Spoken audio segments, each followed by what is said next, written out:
Bonjour à tous, je suis Caroline Yadan-Peza, avocat en droit de la famille. J'ai répondu aux questions liées au confinement sur ma chaîne YouTube. Vous pourrez retrouver ces vidéos sur ma chaîne. Et je voulais vous indiquer que par solidarité, mes consultations gratuites au personnel soignant sont prolongées jusqu'à la fin de l'année 2020, donc jusqu'en décembre 2020. Et à l'occasion du déconfinement, j'ai proposé un webinaire de questions-réponses en droit de la famille dont je vous propose ici la rediffusion. Voilà, alors je vais démarrer ce webinaire. Je souhaite la bienvenue à toutes les personnes qui nous ont rejoints et qui m'ont fait le plaisir de nous rejoindre ce matin. Alors, plusieurs choses à vous dire d'abord sur les règles de ce webinaire.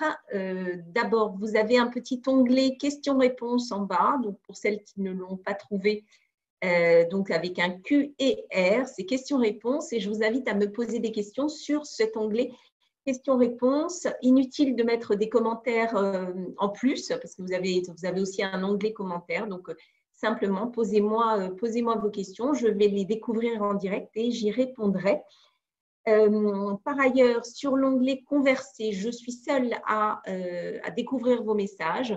Donc, vous pouvez les poser, mais simplement sur l'onglet conversation, posez vos questions uniquement techniques. Si vous avez des questions de droit de la famille, c'est vraiment sur l'onglet questions et réponses et vous pouvez les poser anonymement. Voilà, vous n'êtes absolument pas obligé de mettre votre nom. Il y a un onglet lever la main, ce n'est pas la peine de l'utiliser non plus parce que je ne le vois pas forcément, ça défile très vite. Et donc, voilà, je vous invite déjà. Alors, j'ai déjà reçu quelques questions précédemment lorsque j'ai lancé ce webinaire.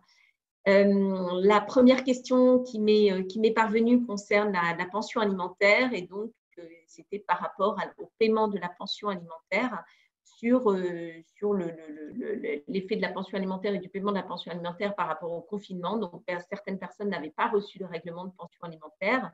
Donc, je rappelle évidemment que cette pension alimentaire est due quelles que soient les circonstances. Et même si on n'a pas eu ces enfants et qu'on devait les avoir pendant le confinement, cette pension reste due. Elle reste due 12 mois sur 12.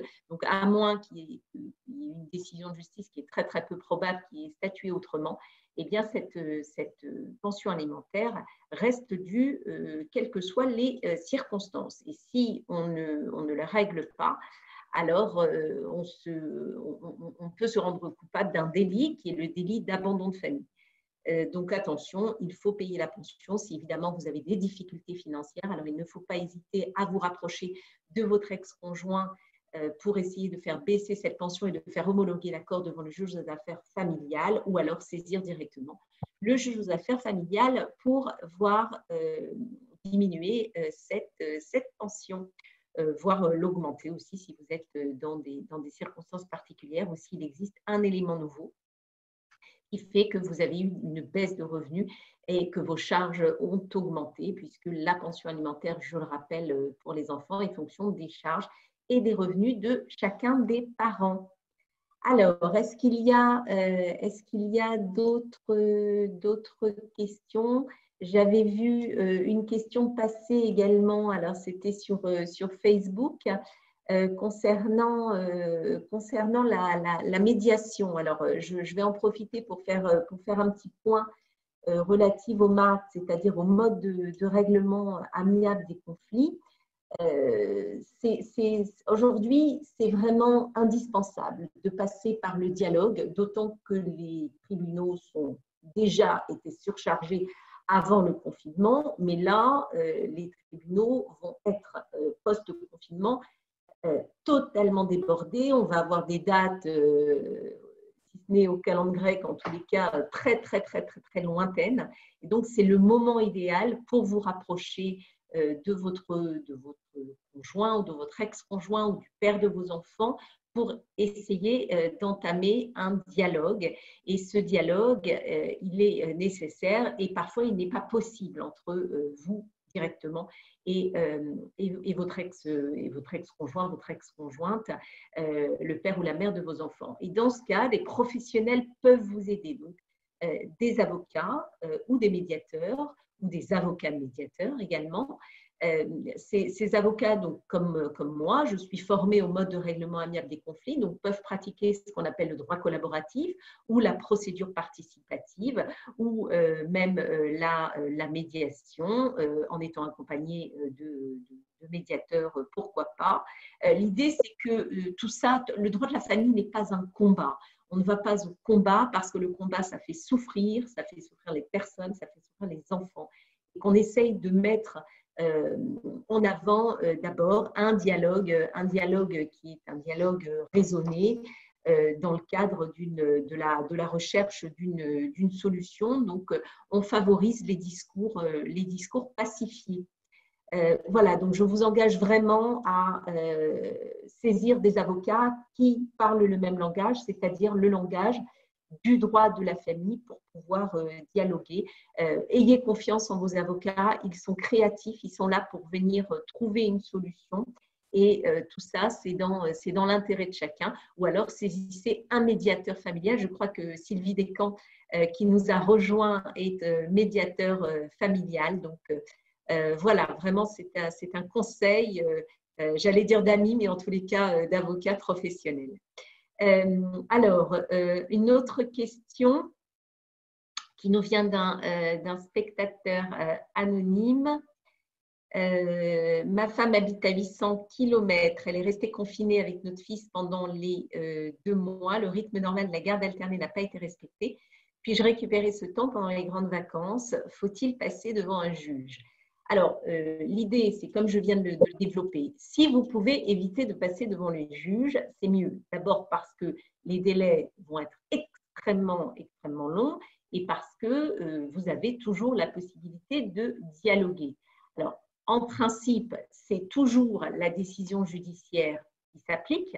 Donc, vous ne pouvez, en théorie, pas rattraper parce que si vous n'arrivez pas à rattraper ou si le conjoint n'est pas d'accord, eh bien, vous n'aurez pas de moyens légaux pour rattraper ce temps. En revanche, bien évidemment que vous êtes en tous les cas légitime à solliciter un rattrapage de temps et donc davantage de temps sur, par exemple, les vacances scolaires à venir. C'est toujours le dialogue qui doit favoriser cette approche, parce que quoi qu'il arrive, il me semble très peu probable de pouvoir saisir le juge, même si ça reste possible en théorie de saisir le juge pour obtenir un changement dans les modalités du droit de visite et d'hébergement. Donc oui, pour répondre à la question, vous pouvez passer devant un juge vraiment s'il n'y a pas d'accord, ou alors essayer de dialoguer en saisissant un avocat qui saisira un confrère pour trouver un arrangement au niveau du rattrapage du temps scolaire. Bonjour aux nouvelles venues. Je vois que les femmes sont surreprésentées dans les nombreuses participants aujourd'hui. Donc bonjour mesdames. Voilà, donc vous n'hésitez pas à me poser la question. Alors, j'ai une autre question. Mon ex-mari ne m'a pas payé la pension depuis le mois de mars, début du confinement. Il me dit qu'il n'a pas d'argent. Que puis-je faire? Alors, en fait, c'est à votre époux d'agir s'il n'a pas d'argent pour pouvoir modifier la pension alimentaire éventuellement. Mais tant que cette pension n'a pas été modifiée judiciairement, alors elle est due. Cette pension est due et vous avez beaucoup de moyens pour récupérer cette pension. Tout d'abord, vous pouvez saisir un huissier de justice. Vous pouvez aussi saisir la CAF, votre caisse d'allocation familiale, qui aujourd'hui vous propose non seulement une allocation pour compenser cette absence de pension, mais la CAF propose aussi aujourd'hui de se retourner contre votre ex-mari pour récupérer la pension qui ne vous a pas été payée. Et je rappelle que le non-paiement de la pension alimentaire constitue un délit prévu et réprimé par le Code pénal et il s'agit du délit d'abandon de famille. Donc, attention à ceux qui ne payent pas.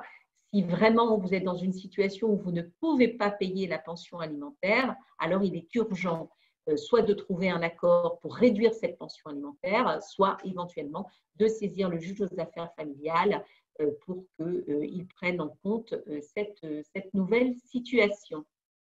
Alors, autre question. Nous voulons divorcer à l'amiable. Peut-on avoir un seul avocat? La réponse est non. Depuis la réforme de 2017, on ne peut plus divorcer avec le même avocat parce que le divorce par consentement mutuel a totalement changé, a totalement bouleversé en fait ce qu'on faisait avant, puisque le divorce par consentement mutuel est aujourd'hui déjudiciarisé, c'est-à-dire que c'est un divorce qui ne passe plus devant un juge et donc il s'agit d'un acte d'avocat, un acte sous seing privé qui a cette possibilité aussi au niveau de la sécurité juridique de pouvoir toujours être annulé devant le juge des contrats. Donc, on doit s'assurer en tant qu'avocat, puisque c'est de la responsabilité aussi de l'avocat dont il s'agit, on doit s'assurer du consentement plein et entier des deux époux. Et ce consentement doit être plein et entier, c'est-à-dire qu'il ne doit pas y avoir de pression subie de part et d'autre, d'où la nécessité absolue d'avoir deux avocats pour être défendus chacun et pour qu'on voit que la parole soit totalement libre dans ce divorce dont on va essayer de trouver les modalités et les solutions ensemble. Alors, est-ce qu'il y a d'autres questions? Le temps tourne très très vite. Alors, j'avais aussi de mémoire une question qui m'était parvenue sur les violences conjugales.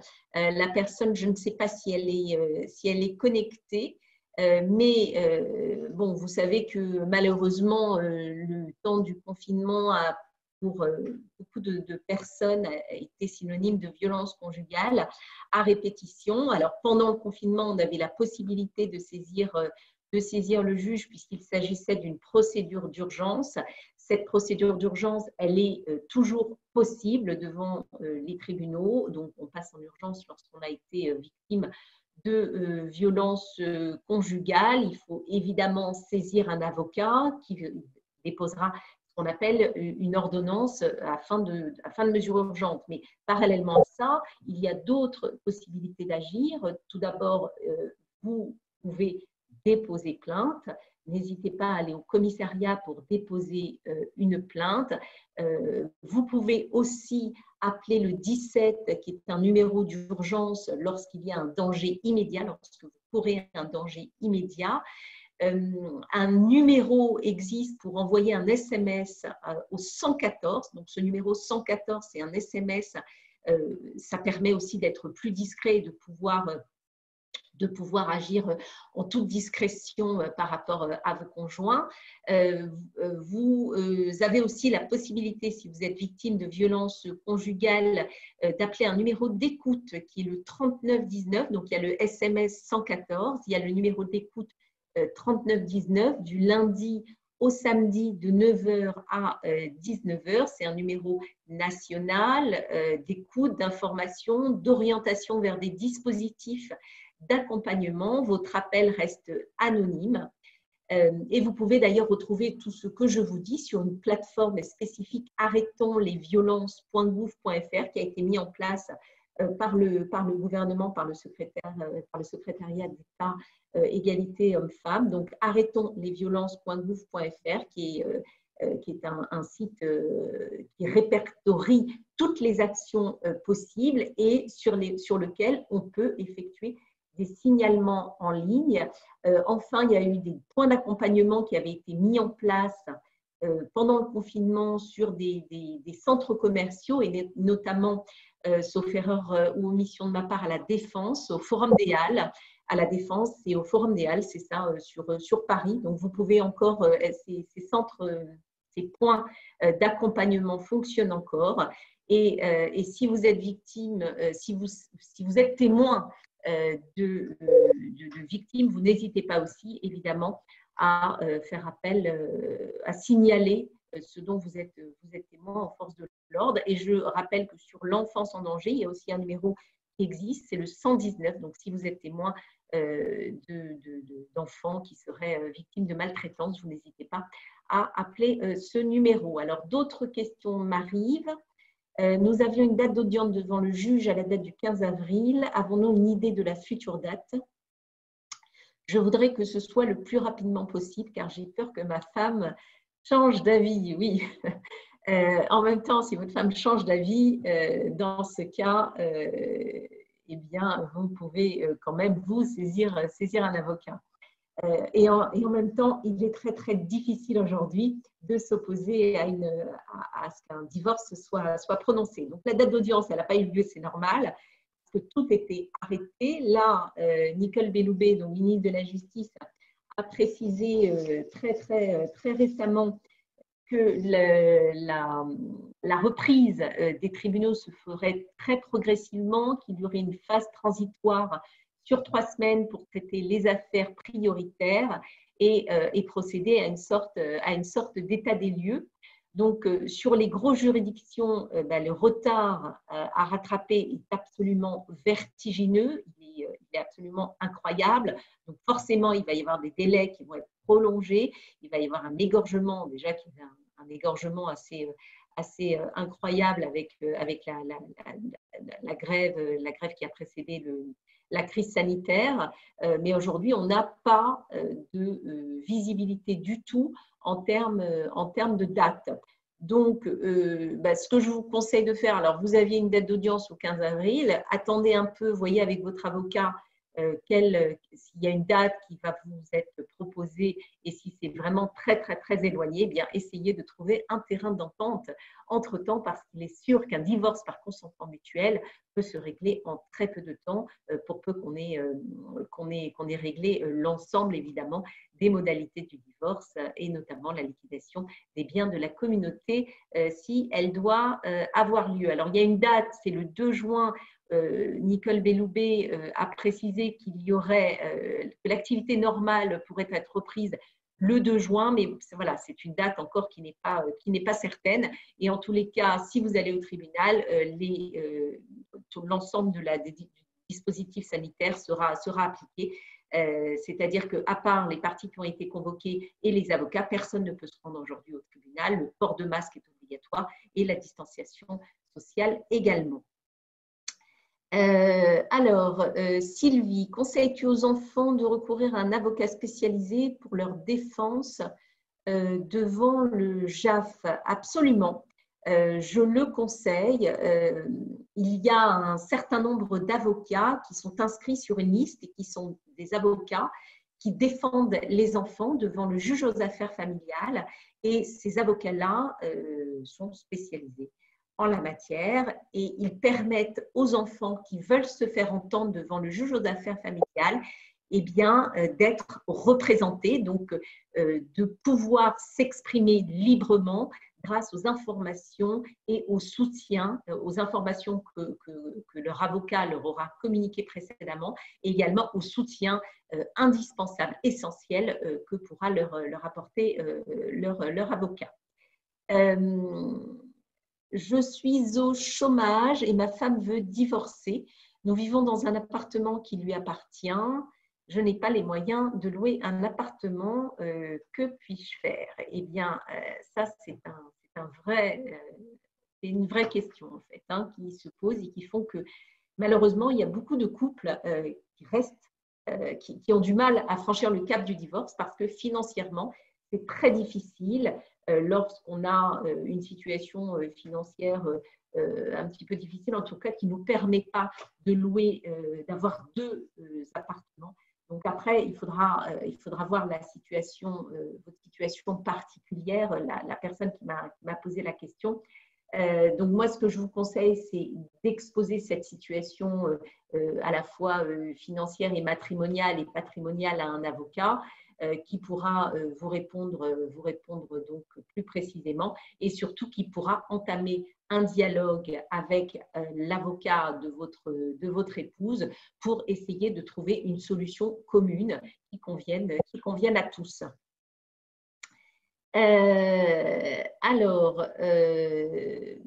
Ma femme et moi divorcés ne sommes pas d'accord pour que nos filles reprennent l'école Demain, que faire? Ça, c'est une question qui revient énormément. Il y a souvent un désaccord sur le fait que l'enfant doit reprendre l'école ou pas.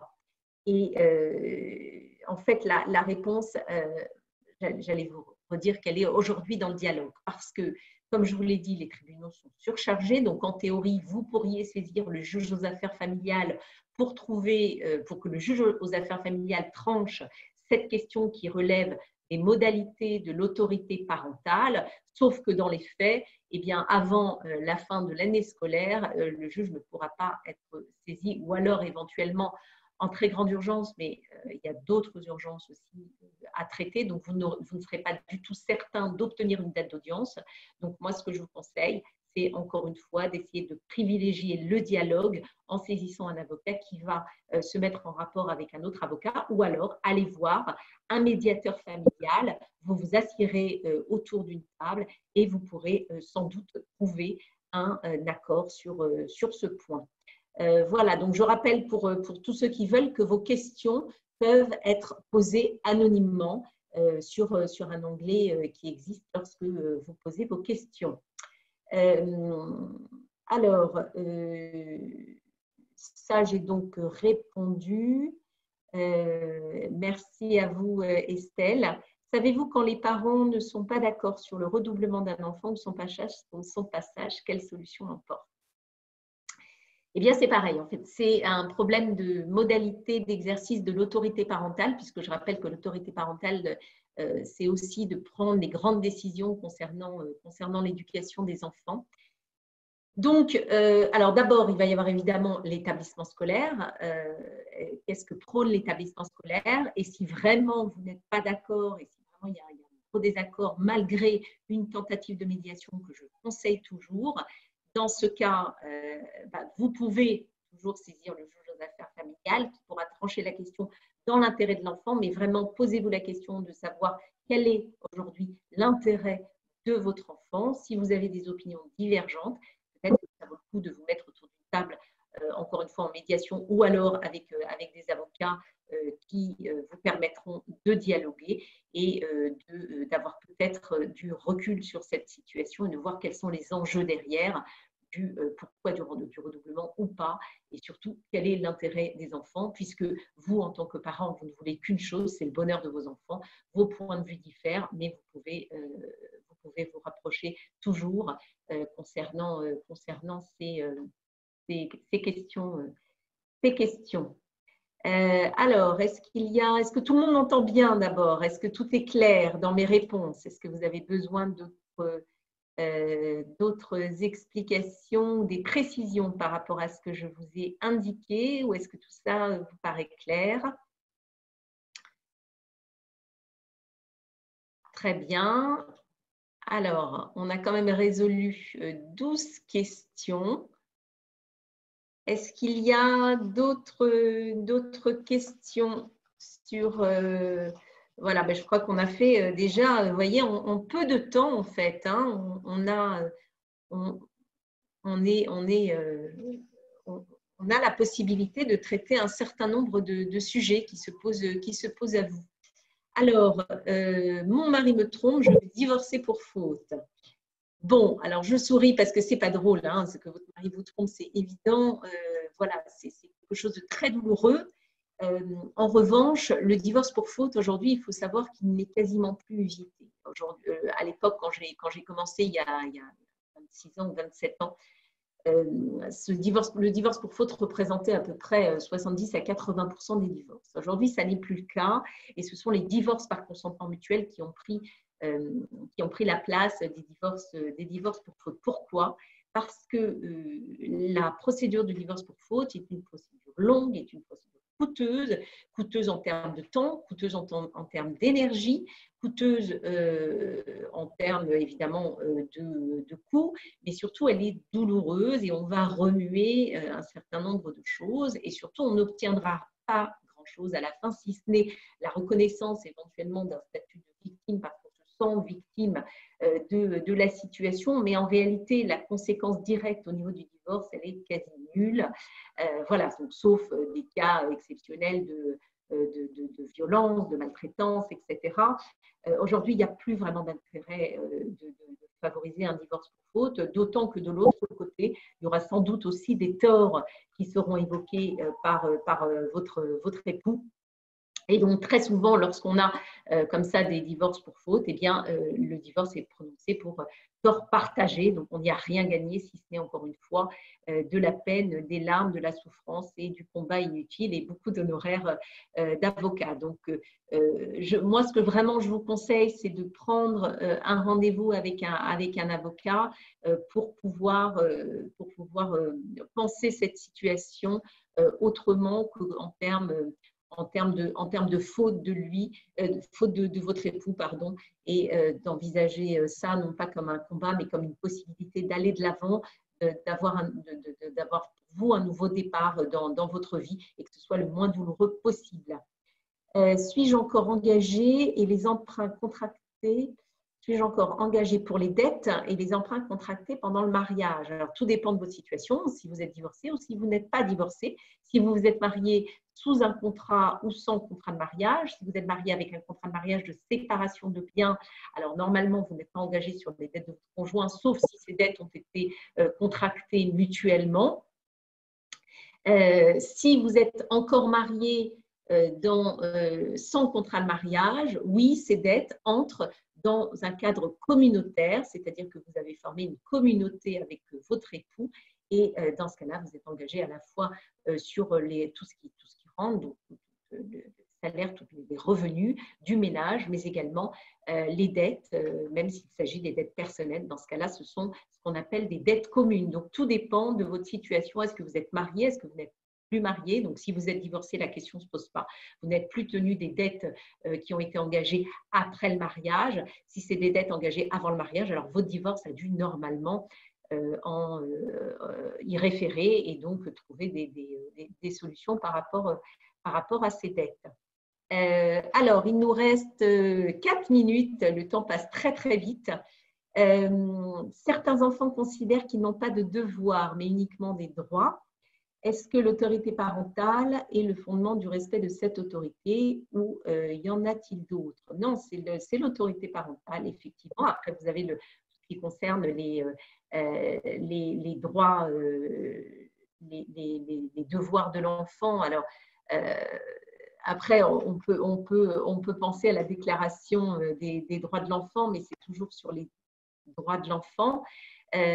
Donc, on reste sur le principe de l'autorité parentale. Alors, je vais essayer d'aller très, très vite et après, on va mettre un terme à ce webinaire. Donc, j'ai conclu une assurance vie au profit de mon conjoint.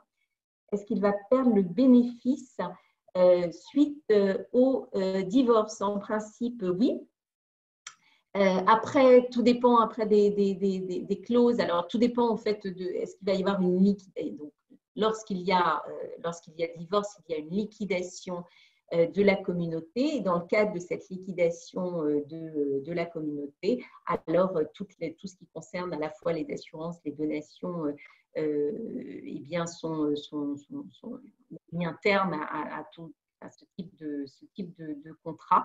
Donc, il faut aussi que vous contactiez évidemment votre assurance vie pour voir changer, même si ça peut se faire automatiquement, pour voir changer et vérifier auprès de votre assurance vie qu'il n'y aura pas de soucis concernant le bénéfice de cette assurance auprès de votre époux. Je suis en cours de divorce, donc ça va être la dernière question. Et en conflit sur la répartition de nos biens, mon ex-mari veut conserver seul l'appartement commun qu'il dit avoir payé seul. Certes, je ne remboursais pas l'emprunt immobilier, mais j'ai élevé nos 3 enfants.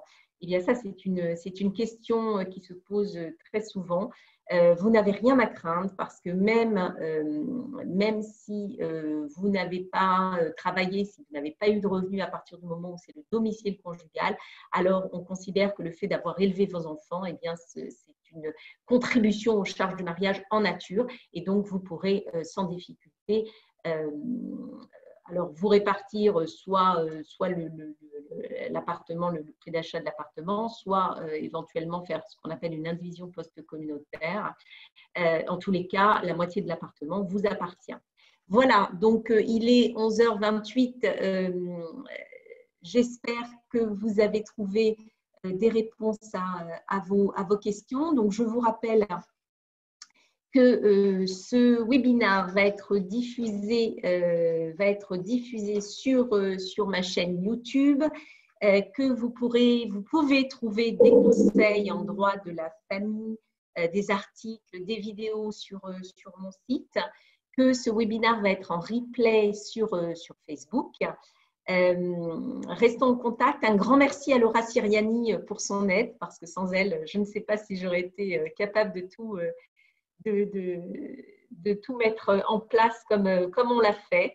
Merci infiniment à vous. Et puis, je vais, dans la mesure où il y a quand même eu beaucoup de participants, et je remercie à tous les participants d'être venus, eh bien, je pense que je recommencerai l'expérience, voilà, pour vous apporter toute mon aide nécessaire. Je vous dis à très bientôt et merci encore pour votre participation à ce webinaire.